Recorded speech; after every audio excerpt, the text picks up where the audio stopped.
Hello friends, this is Richa Sharma. Welcome to my channel let's study with Richa. आज हम discuss करेंगे distance education का next topic, that is achievements of distance education in India after independence. ये independence के बाद में distance education में क्या अचीवमेंट्स हुई, किस तरह से प्रोसेस को कंटिन्यू किया गया, उसको हम डिस्कस करेंगे। और मेरा सेशन अगर आपको पसंद आए तो लाइक और शेयर ज़रूर कीजिए, और सब्सक्राइब ना किया हो तो ज़रूर कर लीजिएगा।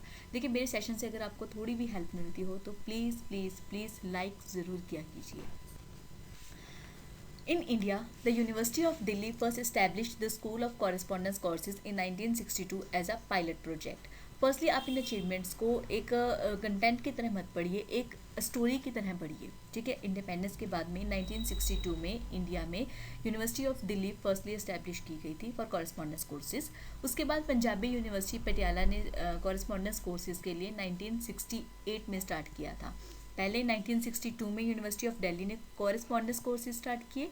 उसके बाद 1968 में पंजाबी यूनिवर्सिटी पटियाला ने किए। ठीक है, दैट इज़ इन पंजाब, जहाँ पे कि काफ़ी स्टूडेंट्स ने एनरोल किया कॉरेस्पॉन्डेंस कोर्स करने के लिए।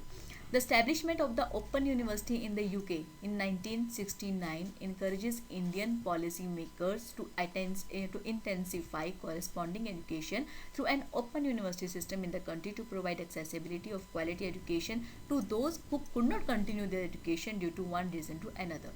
अब देखिए, अभी तक जो स्टार्ट किया था वो इंडिया ने किया था, बट जब 1968 पंजाबी यूनिवर्सिटी ने भी स्टार्ट किया, उसके बाद यूके में ओपन यूनिवर्सिटी को इस्टेब्लिश किया गया इन 1969, और उसके इस्टेब्लिशमेंट से इंडिया के इस कोर्स को बहुत ही सराहना मिली और इसके ऊपर वर्क करने के लिए कुछ पॉलिसीज बनानी शुरू की।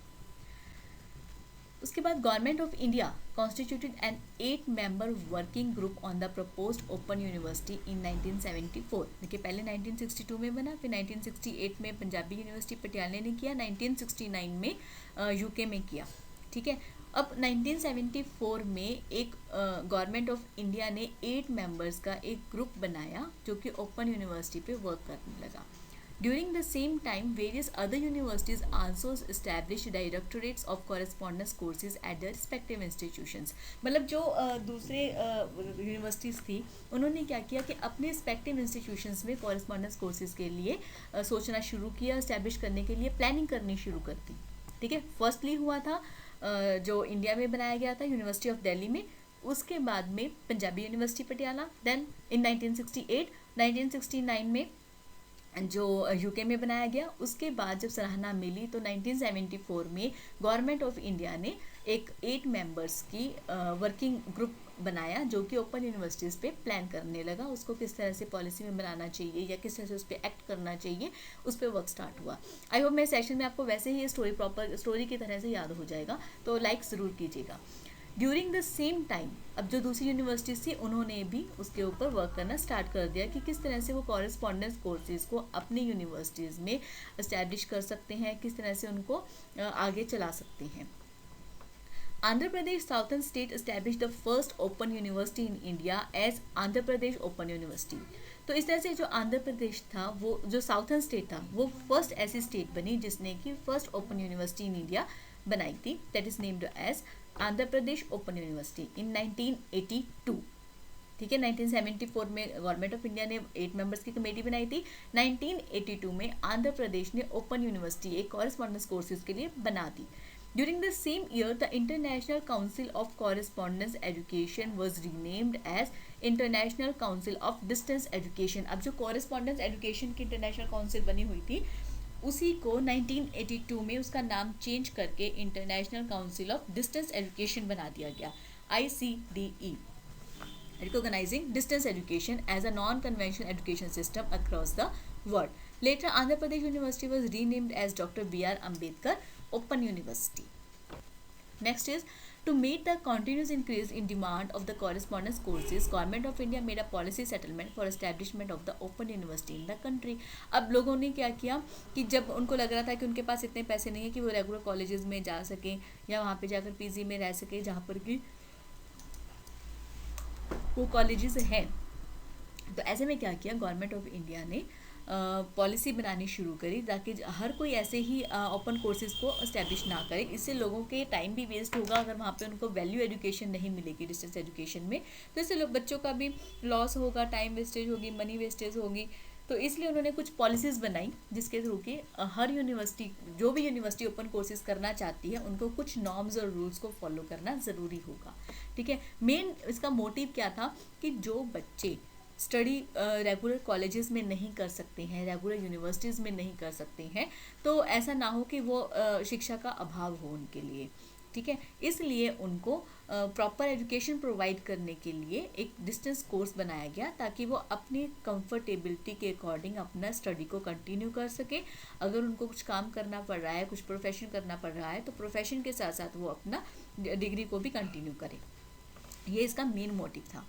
The Government of India introduced a bill in the Parliament and it was passed by both houses in August 1985. It was named after the late Prime Minister of India, Mrs. Indira Gandhi, as Indira Gandhi National Open University, that is IGNOU. About 3 million students are enrolled in more than 225 programs in this university. This is that data I have taken from the net. You can check it if you want. So at present, more than 220 dual mode universities or institutions, 15 open universities, that is 1 national and 14 state open universities, and some private institutions recognized by University Grant Commission are offering correspondence or open and distance learning programs in the country. तो ये जो information थी कि 225 programmes university के regarding बनाया करे गए और प्रेजेंट में उस टाइम पे 220 ड्यूल मोड यूनिवर्सिटीज़ और इंस्टीट्यूशंस थे। ड्यूल मोड मतलब कि जो कि रेगुलर भी करवा रहे थे और डिस्टेंस से भी करवा रहे थे। 15 ओपन यूनिवर्सिटीज़ थी जिसमें कि एक नेशनल और 14 स्टेट, मतलब हर स्टेट ने अपनी एक डिस्टेंस एजुकेशन के लिए यूनिवर्सिटी बना रखी थी। और कुछ प्राइवेट इंस्टीट्यूशंस थे जो कि यूजीसी के अंदर ही थे, यूजीसी के रिकॉग्नाइज्ड फॉर्म इंस्टीट्यूशंस में ही आते थे, जो कि बच्चों को डिस्टेंस एजुकेशन प्रोवाइड करते थे।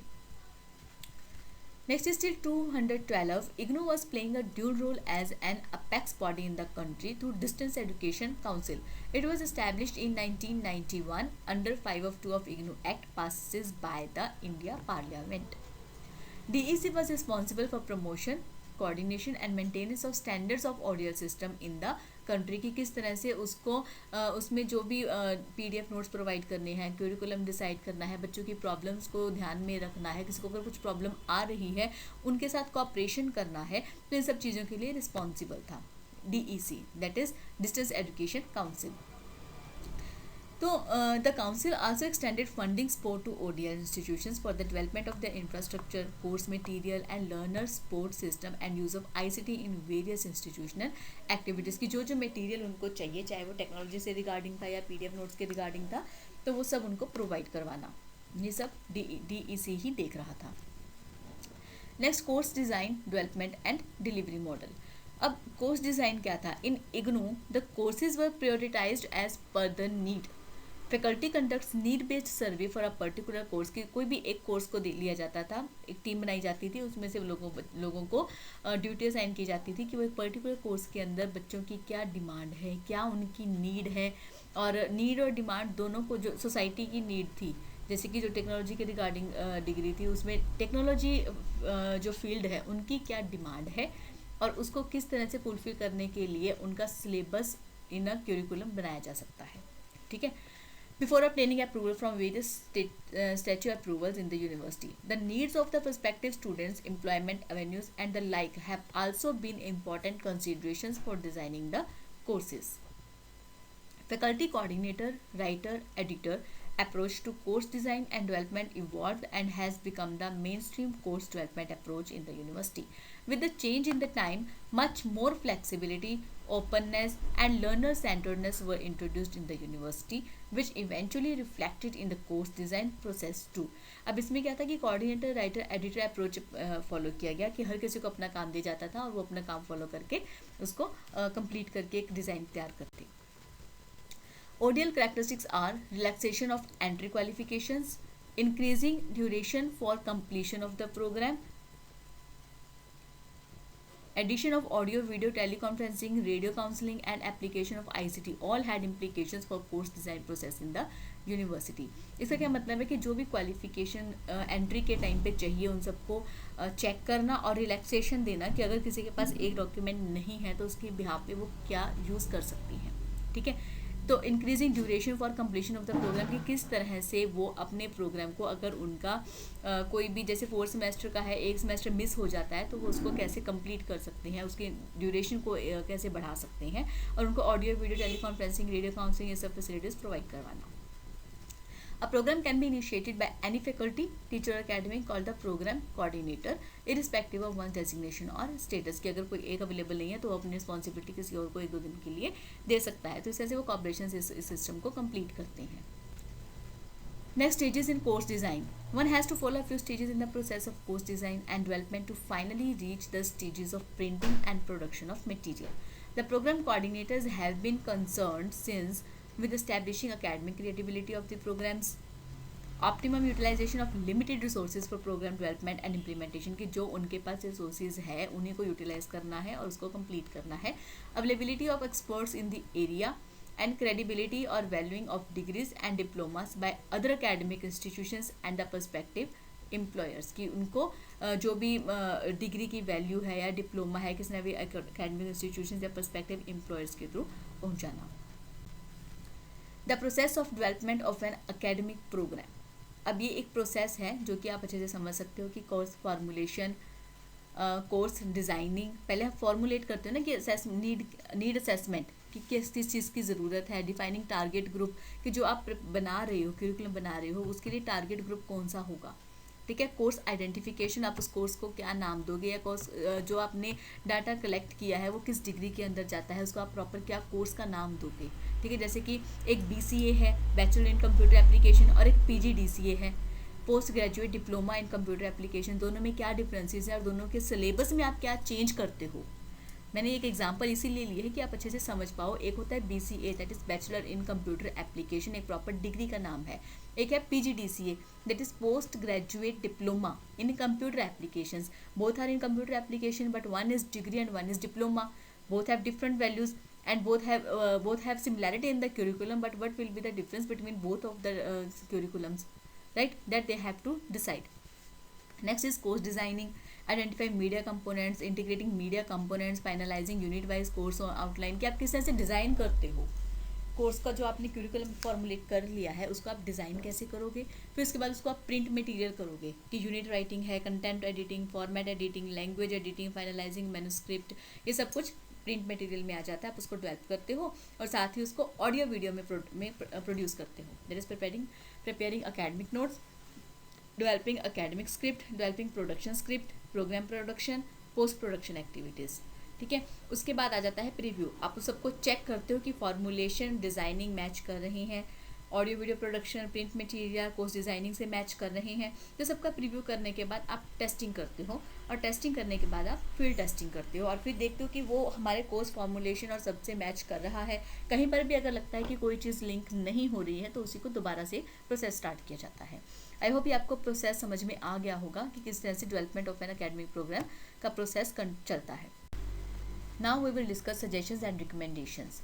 वी हैव हमने पढ़ लिया है कि क्या इंडिपेंडेंस के बाद, इंडिया की आज़ादी के बाद कैसे ओपन डिस्टेंस एजुकेशन ने अपना स्टार्ट किया, किस तरह से वो स्टार्ट हुई. जैसे कि आंध्र प्रदेश ने स्टार्ट किया, ओपन यूनिवर्सिटी बनाई, फिर उसके बाद उसको नेम चेंज किया, फिर अलग अलग स्टेट्स ने बनाई, एक नेशनल यूनिवर्सिटी बनी. बट फिर भी एक जो डिस्टेंस एजुकेशन के स्टूडेंट्स थे उनको वो रिस्पेक्ट, वो इम्पोर्टेंस नहीं दी जाती जो कि एक रेगुलर कॉलेज या रेगुलर यूनिवर्सिटी के स्टूडेंट को दी जाती है. So we are recommending here some suggestions and recommendation so that the both the students, one of the distance education student and one of the regular college or university student will get the same importance. So first is there is need for development of national policy on open and distance education in the country. तो एक ऐसी policy बनानी चाहिए जिससे कि दोनों को same importance मिले. There is an urgent need for reconstructing of National Open Universities Act, statutes and ordinance of the country as per the revised national policy on ODL. Next, government and national open university should work collectively on policy framework, content development and research and development activities, sharing cost will help this economies to reduce cost for common concern. अगर वो दोनों मिलकर काम करेंगे तो obviously cost per भी फर्क पड़ेगा। Core competitiveness is the key to success of ODL institutions. How to enhance the internal strength, that is role of the faculty to deal the technological change. अगर हमारी जो फैकल्टी ही involve नहीं होगी, अगर उनको ये काम एक बर्डन लगेगा तो definitely it will not get to a success. Okay, so role of the faculty to deal with technological change, several market competition and high dropout rates are all the key areas for development. कि dropouts क्यों हो रहे हैं, उनको कैसे उनको drawback किया जा सकता है. So OUC and IGNOU, that is IGNOU, should strengthen international cooperation and share experiences. So this was a session of achievements of distance education after independence in India. I hope आपको session पसंद आया होगा. अगर पसंद आया हो तो please please please like और शेयर ज़रूर कीजिए, और सब्सक्राइब ना किया हो तो प्लीज़ सब्सक्राइब ज़रूर कर दीजिएगा. थैंक यू सो मच, ताकि आपको आने वाले सारे वीडियोज़ की नोटिफिकेशन मिलती रहे. Thank you so much. Please subscribe ज़रूर कर लीजिएगा.